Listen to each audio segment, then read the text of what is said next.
یہ ویڈیو عراقی پرفیوم ابو الفضل کے تعاون سے پیش کی جا رہی ہے، جو کہ پاکستان میں لانچ ہو چکا ہے۔ بہترین خوشبو ہے اور اسے ابو الفضل اس لیے کہا جاتا ہے کیونکہ حرم حضرت عباس میں یہی خوشبو استعمال کی جاتی ہے۔ آرڈر کرنے کے لیے واٹس ایپ نمبر پر بسم اللہ الرحمن الرحیم، السلام علیکم مومنین اکرام، امید ہے آپ سب خیر و عافیت سے ہوں گے۔ آج کی ویڈیو جس عنوان پر ہے، جس موضوع پر ہے، یہ ایک ایسے واقعے کے بارے میں ہے کہ جب اس کے بارے میں مجھے پتہ چلا تو آنکھوں میں آنسو آ گئے، اور بے ساختہ ایک جملہ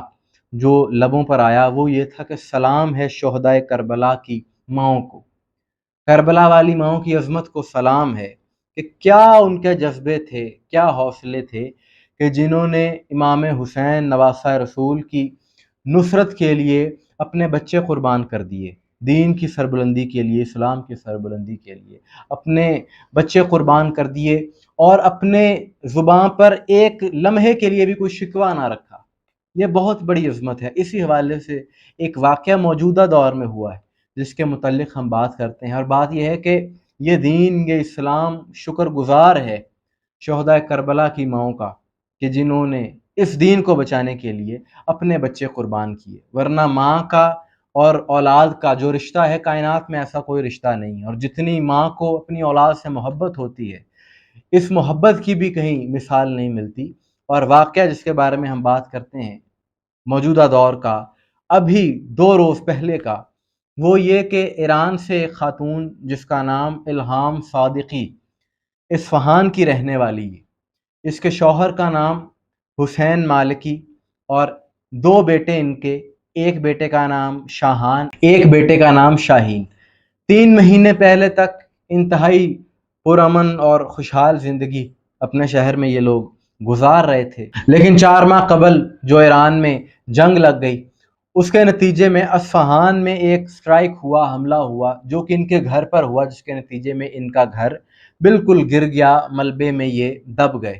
اس حملے کے نتیجے میں اس خاتون جس کا نام الہام صادقی ہے، اس کا شوہر بھی شہید ہو گیا، دونوں بچے بھی شہید ہو گئے۔ اور اس خاتون نے بتایا، یہ بات بتائی، اس نے کہا کہ جب ہمارا گھر گر گیا، ملبے کے نیچے ہم دبے ہوئے تھے، 7 گھنٹے تک یہ ملبے کے نیچے دبی رہی یہ خاتون، اور کہتی ہے کہ جس وقت ہم ملبے کے نیچے دبے ہوئے تھے تو اس وقت مجھے میرے چھوٹے بیٹے کی آواز آئی، جو کہ بڑی نحیف سی آواز میں کہہ رہا تھا، اماں میں پیاسا ہوں۔ وہ کہتی ہے کہ اس وقت جو میرے دل پر گزری وہ میں بیان نہیں کر سکتی، قیامت کا لمحہ تھا میرے لیے۔ یعنی اتنی بے بسی کے اولاد کہہ رہی ہے اماں میں پیاسا ہوں، اور ماں کچھ کر نہیں سکتی۔ اس کو خوش قسمتی کہہ لیں، بد قسمتی کہہ لیں کہ 7 گھنٹے بعد ریسکیو آپریشن ہوا، یہ ماں زندہ بچ گئی، لیکن اس کی فیملی، اس کا شوہر، اس کے بچے، وہ اس دنیا میں نہ رہے۔ 2.5 مہینے یہ خاتون اسی غم میں رہی، اسے دنیا کی ہوش نہ رہی، اپنے بچوں کی قبروں پر یہ بیٹھی رہتی، اور وہ ویڈیوز بھی سوشل میڈیا پر منظر عام پر ہیں۔ اور جب چاند محرم کا نظر آیا، یکم محرم کی جو شب تھی، یعنی اگلے دن یکم محرم ہونا تھا، تو بتایا جاتا ہے کہ اس خاتون کی فیملی میں مجلس عزا ہوئی، ذکر امام حسین علیہ السلام کا انعقاد ہوا اس خاتون کے گھر میں۔ اور جس وقت یہ مصائب سن رہی تھی نواسہ رسول امام حسین علیہ السلام کے، اسی وقت اس خاتون کا بھی انتقال ہو گیا، اور یہ خاتون بھی دنیا سے رخصت ہو گئی۔ یعنی اس کا دل پہلے ہی غم سے نڈھال تھا، چھلنی تھا دل، لیکن جب امام حسین علیہ السلام کے مصائب سنے، کربلا میں آپ پر کیا ظلم ہوئے، کیا ستم ہوئے، آپ کے خاندان کو کس طرح سے شہید کیا گیا، آپ کے بچوں کو کس طرح سے مارا گیا، کس طرح سے ستم ڈھائے گئے، تو بس وہ مصائب یہ خاتون برداشت نہیں کر سکی اور دنیا سے چلے گئی، کیونکہ یہ اولاد کے دکھ کو بھی جانتی تھی۔ تو یہ ہیں حسینی مائیں۔ شروع میں نے کہا کہ سلام ہے کربلا والوں کی ماؤں کو، شہدائے کربلا کی ماؤں کو بھی سلام ہے، اور یہ حسینی مائیں جو ہیں، جو کنیزیں ہیں ان شہدائے کربلا کی ماؤں کی، کہ ان کے دلوں میں بھی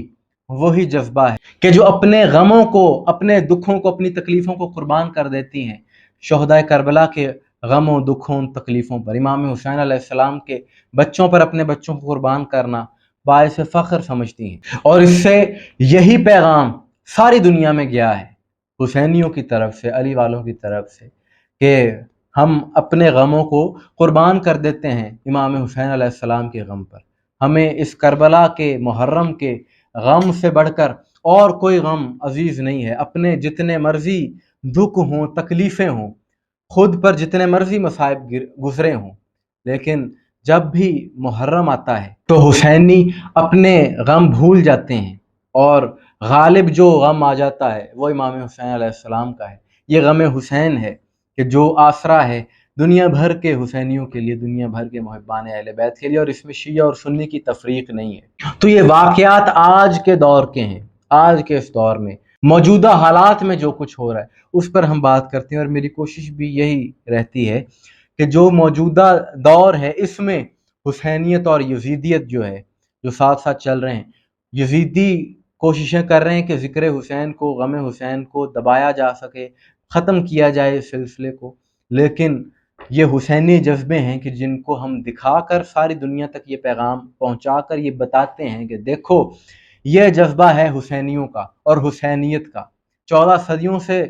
ظلم اور ستم جاری ہیں یزیدی عناصر کے، لیکن اس کے باوجود حسینیت زندہ باد ہے، اور یہ زندہ باد رہے گی۔ اس کی وجہ یہ ہے کہ ایسے جذبے، ایسا حوصلہ اور ایسی مائیں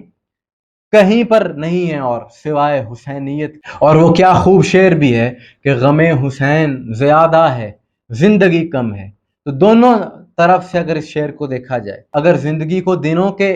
تناسب میں دیکھا جائے کہ واقعاً انسان کتنے سال جی لیتا ہے، لیکن جتنے سال بھی جیے وہ کم ہیں، غم حسین زیادہ ہے۔ اور اگر دوسری طرح سے دیکھا جائے تو اگر زندگی کو قربان بھی کرنا پڑے غم حسین کے لیے تو یہ عمل بھی کوئی بہت بڑا عمل نہیں ہے، یہ عمل بھی چھوٹا ہے، غم حسین زیادہ ہے۔ وہ کیا خوب شعر ہے کہ یوں درد کو رگوں میں اتر جانا چاہیے، ہم کو غم حسین میں مر جانا چاہیے۔ تو جو عاشق ہیں مولا حسین کے، جو عاشقان اہل بیت ہیں، وہ اپنی جانوں سے زیادہ غم حسین سے قریب ہیں، اور یہی وجہ ہے کہ سارا سال ایک مومن کے دل میں، اس کی زندگی میں جو مرضی تکالیف ہوں، جو مرضی پریشانیاں ہوں، لیکن جو ہی چاند نظر آتا ہے محرم کا اور غم حسین کا یہ موسم آ جاتا ہے تو اپنے غم، اپنی تکلیفیں، اپنے دکھ بھلا کر امام حسین علیہ السلام کا یہ حسینی غم مناتے ہیں۔ خدا سلامت رکھے ایسے حسینیوں جو اپنی جانوں سے زیادہ غم حسین کو ترجیح دیتے ہیں، اور سلام ہو ایسے عاشقان حسین کو کہ جو اپنے ماں باپ، اولاد، مال، سب کچھ امام حسین علیہ السلام پر قربان کرنے والے ہیں، ان کی جوتی پر وارنے والے، کیونکہ یہ جن کے ماننے والے ہیں وہ جوانان جنت کے سردار ہیں، سید شباب اہل الجنہ ہیں۔ تو یقیناً روز حشر ان عاشقان حسین کے لیے ایک بہت بڑا اجر و ثواب ہوگا جس کا دنیا میں اندازہ ہی لگایا نہیں جا سکتا۔ مومنین اکرام، آپ کس حوالے سے کیا رائے ہے؟ کمنٹس میں ضرور بتائیے گا، مجھے دعا میں یاد رکھیے گا۔ السلام علیکم ورحمۃ اللہ۔